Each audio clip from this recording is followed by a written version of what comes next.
You're listening to Puma Podcast.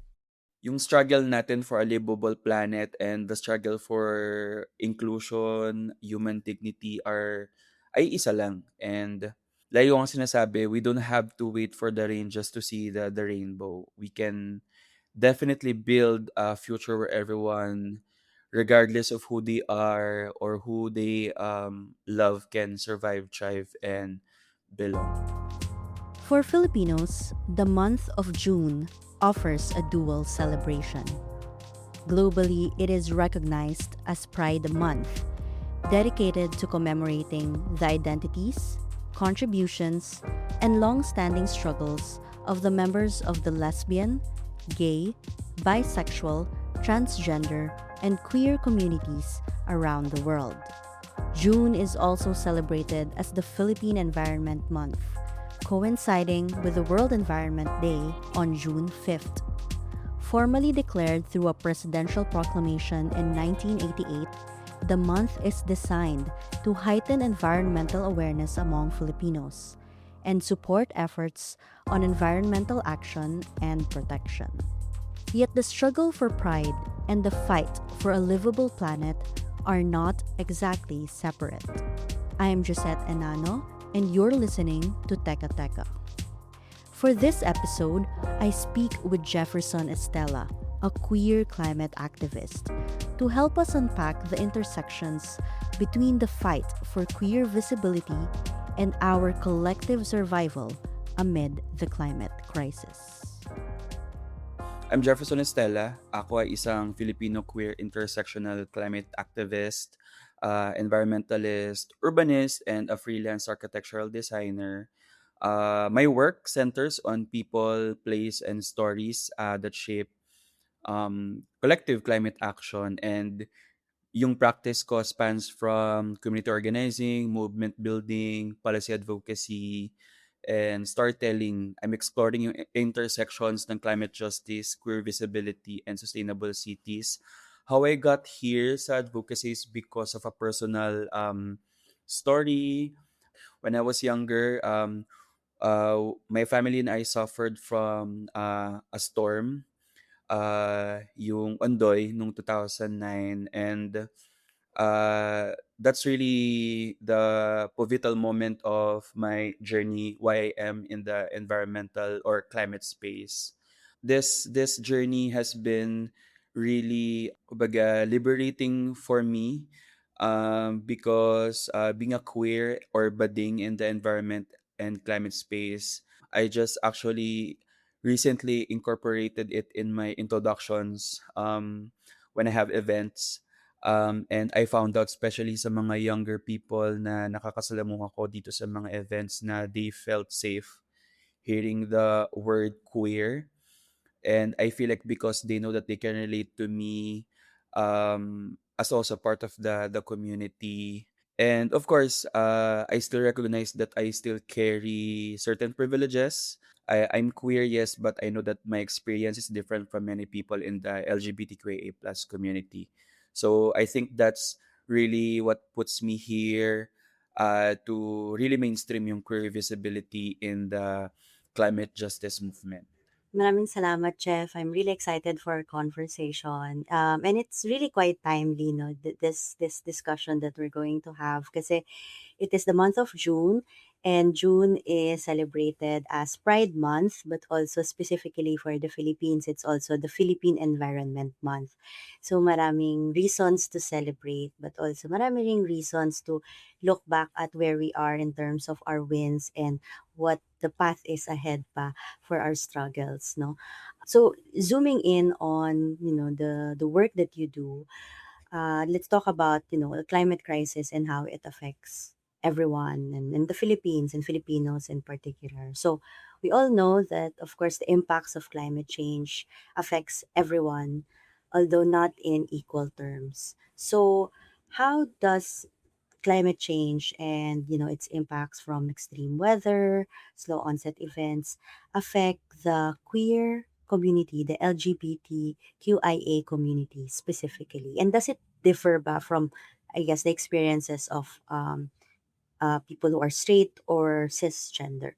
Personally, June is my favorite month because ayun nga, as you mentioned, it's both Pride Month and Philippine Environment Month, and I think they have the same calls na meron tayo, no, na demand tayo, and agree na we often say that climate change affects everyone. That's true, but it doesn't affect everyone equally din kasi. So technically speaking, yung climate change impacts are filtered through existing inequalities. And for us, many people in the community, yung mga hindi pagkakapantay-pantay, the systemic inequalities are already there even before disaster happen.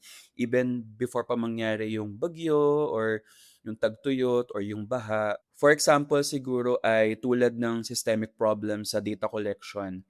Yung mga forms, for example, sa relief operations, it usually asks only female or male sa forms, and it don't really capture diverse gender identities. So, if part ka ng LGBTQIA plus community, matatali ka talaga na mamili kahit hindi yun yung preference or identity mo.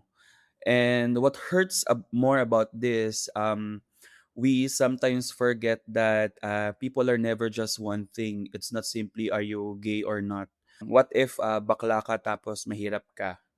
What if you're transgender and living with a disability? What if you're indigenous queer person or a queer fisher folk or a farmer already struggling to make ends meet? At itong mga problema na to, hindi nila nire-replace yung each other but actually nagpapatong-patong siya. Iba din yung epekto ng climate crisis sa queer community doon sa cisgender na mga people or sa mga straight. But it's not because being queer somehow makes us biologically more vulnerable, but because of how society is structured. Male-female binary, outdated traditions, patriarchal culture. Kaya nga laging sinasabi ng mga experts na yung bagyo or disaster, it doesn't discriminate, but the system do, no? Kung ano yung merong sistema na meron tayo, yun talaga yung nagpapahirap lalo sa atin.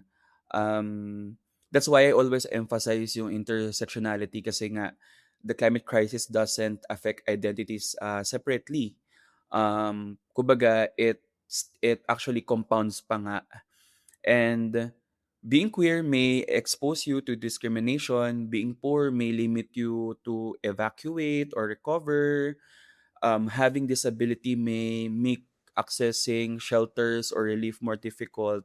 But if you put all this together, the challenges multiplies. Ang ganda nung visual na binahagi mo sa'tin sa amin, Jeff, 'no, na compounding or nagpapatong-patong. And you also mentioned na yung identities naman natin are not singular or flat, 'no, we can be many things at the same time. And with that being said, yung vulnerability could also be compounding in different layers and different, I guess, different kinds of experiences of the climate crisis. Nag-share ka na kanina nung isang example of like, for example, sa mga evacuation or relief forms na gender identity, no, male or female. I wonder, in your work as a queer climate activist, could you share some more stories or anecdotes that you've heard from Filipino queer communities about their experiences, their challenges as we're faced with the worsening impacts of the climate crisis? Actually, one of the many heartbreaking stories na narinig ko ay from this interview because it really struck my heart at doon ko na-realize nga, as I mentioned, that we need to mainstream queer visibility in the climate space, especially sa usapin ng disaster, no? This is after the Super Typhoon Yolanda back in 2013. So, Ate Jean, as we call her, or Mix Jean, they are a transgender community leader na the story was documented by Greenpeace Philippines. Shinering niya na they had to use their legal male name again, just to access government services and be recognized as the head of the household, for them to get yung relief goods and services during the disaster response. And this experience showed that even after surviving a disaster, queer people still have to survive discrimination. And what struck me the most is their statement during the National Inquiry on Climate Change with the Commission on Human Rights. Since they were a community leader, they were often asked about Arthur, ilan ang buntis dito? Arthur kasi yung dead name niya. Arthur, ilan yung babae dito sa inyo? Arthur, ilan ang lalaki sa inyo? At may mga livelihood kami para sa kanila. And they mentioned that there were no mention of any opportunities, even recognition for the members of the LGBTQIA plus community. And they even mentioned that in the span of 11 months in the temporary shelter, wala man lang nagtanong ng ilan ng bakla dito, ilan ng tomboy dito. Meron kaming ibibigay sa kanila or may opportunity para sa kanila. At sinabi niya pa na hindi daw maganda yung dinanas nila sa Yolanda. And it really naiyak ako nung sinabi niya yun in front of the people in that inquiry. Kasi makikita mo talaga na there's a disparity of how we view disaster response per se, but in totality of it, iba-iba talaga yung epekto ng climate impact sa ating lahat. And super sakit niya kasi if we're going further into the future, kung saan magkakaroon ng refugee crisis worldwide in the near future because of the climate-induced migration, talagang isa sa pinaka marginalized community is the LGBTQIA plus because of that one of many stories na shinare ni Ate Jean. Thank you, Jeff. I remember this story as well, at nakausap ko rin si Ate Jean a couple years back and talking about Oh. yung naging karanasan niya noong Yolanda.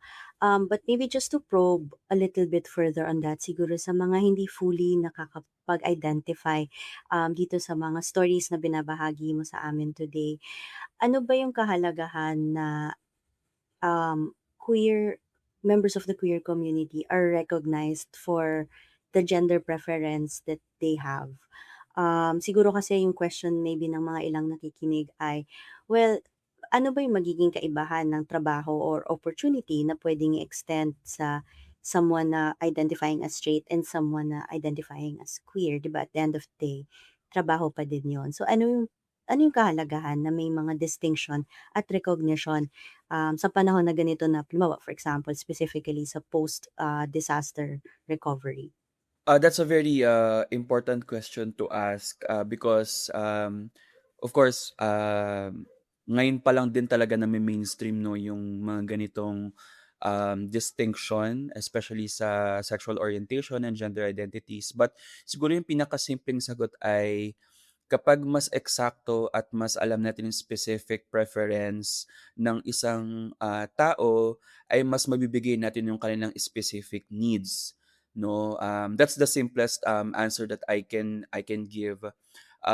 Because of course, kung ikaw ay lalaki pero hindi ka nag-subscribe sa gender ng male, or kung ikaw ay babae pero hindi ka nag-subscribe sa gender ng female, hindi mo magagamit kung anong ibibigay sa'yo because hindi yun yung gusto mong gamitin or hindi siya applicable sa iyo.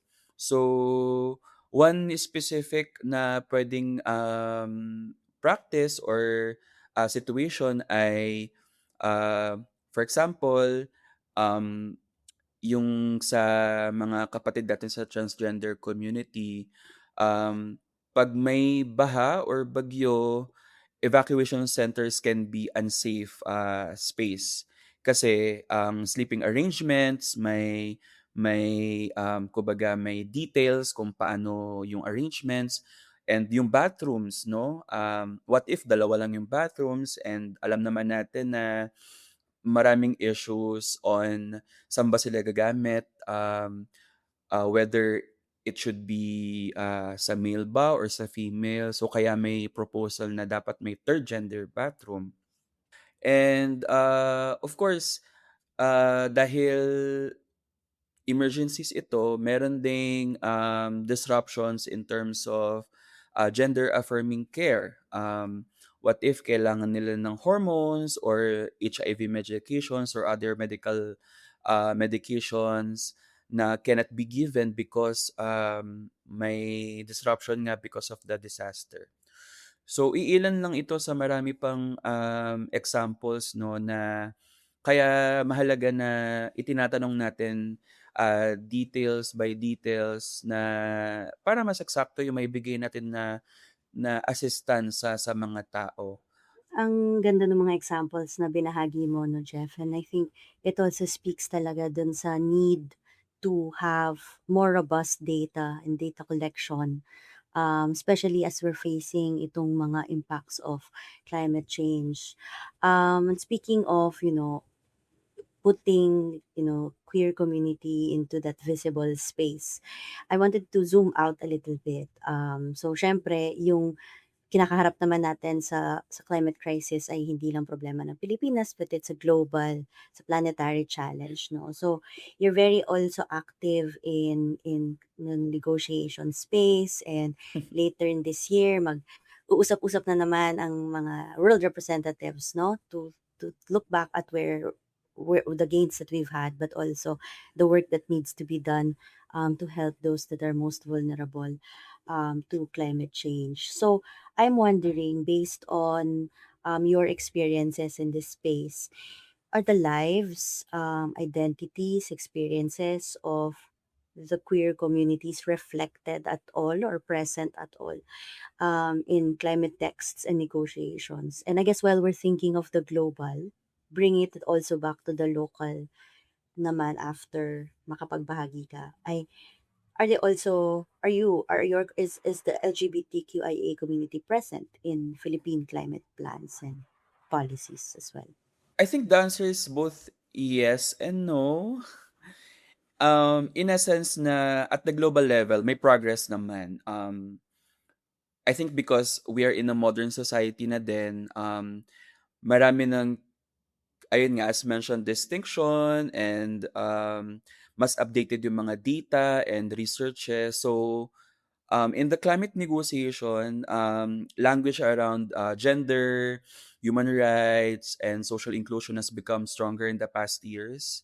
Pero of course, meron pa rin mga backward and aggressive sentiments na other countries want to omit these words because, of course, it's, kumbaga parang, it's too much of being progressive, or it's promoting this or that. And we are very lucky to have strong social movement inside because aside sa mga negotiators who are trying to push forward progressive na mga words into the negotiations, the social movement has been very strong in negotiating as well with this backward thinking na mga negotiators from other countries na trying to explain that we need this because this needs to be done. And sa Pinas, I think for example sa Climate Change Commission, there's a recognition of the importance ng inclusion and even mention ng sexual orientation and gender identity in the NDC. So in a way, I think queer communities are not completely invisible in the climate texts or at least sa climate documents na meron tayo. But I think what we should remember is that recognition is not the same as the representation, and representation is not the same as implementation. Because if you look closely, ang sangkabaklaan um, ay often mentioned as part of long list vulnerable groups. But yung realities na meron sila ay rarely reflected sa actual policies, programs, budgets, or data ng government.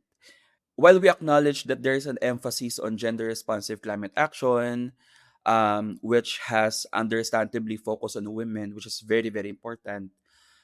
But sometimes diversity is still often reduced to, as mentioned, male female binary. And I think this happens, as I mentioned, na many institutions still operate with the traditional assumptions about gender and family. But of course, if you don't collect data based on sexual orientation, gender identity, then new experiences namin remain invisible. And if people are invisible in the data, they are invisible in planning. Although sometimes, kasi ako, I have experience working with government people or institutions, it's not always intentional exclusion naman, no. Sometimes it's simply because decision makers don't ask the questions, the correct questions, the supposed questions, or they don't see the relevance, no, because they haven't lived the experience. Another reason siguro is that climate policy has often been treated as purely technical, about emissions, about energy, climate adaptation. But we all know climate change is also about people and power. Who gets protected, who gets heard, whose realities count, who decides what. So, social justice conversations, including the SOGSC issues, still seen as a separate from climate policy when in fact they are deeply connected. Based naman sa napag-usapan natin earlier. So, yeah. So I guess what we're seeing right now is there are wins, that we have to recognize, but at the same time, there's still so much to go, a long way to go, no? Both on the policy side, but also on the implementation side. And I think doon nga sa implementation side, magkakatalo kasi doon natin makikita how it is actually seen and felt on the ground. Meanwhile, the storms are getting more frequent, the intense storms are getting more frequent, yung mga periods of drought and heat waves are poised to become stronger and longer. So I think there's really an urgency, no, na we have to act as quick as we can to match the level or the scale of the challenges that we have. We're coming towards the end of the conversation, and I think I, along with the many listeners, have learned so much about, looking at the intersections of queerness and the environmental struggle, but also pride, no, generally pride. And again, this June we are celebrating both Pride Month and the Philippine Environment Month, so it feels like the best timing to talk about the relationship and the intersections between the two. So Jeff, you've been in this work for quite some time. You've engaged a lot of different people. What do you want policymakers and the public, so both of them, to understand about the intersections of queer justice and climate justice? Like if there's one takeaway na gusto mong maalala nila from our very rich conversation, what would that be? Siguro bago ko sagutin, no, I just had, ngayon ko lang bigla na-realize na when you mentioned, parang matagal na ako sa movement. I haven't really, kumbaga parang, validated myself na queer when I started because I was so young when I started in activism, and now I'm doing the intersectionality. And it made me think that it's very meaningful nga na June is both Pride Month and Philippine Environment Month, and it reminds us that these are not separate struggles. So while I started as a young climate activist, now I'm a young queer climate activist. Um, Both the movements that I'm working with are really calling or promoting dignity, justice, and the right to live and thrive. Siguro for our policymakers, I want them to understand that the climate policies or the policies in general are never just about, the law or about energy, carbon, sustainability, but they are about people, and people are diverse. Sometimes we often forget these things and we stuck on the technicalities of the policies of the work that we do.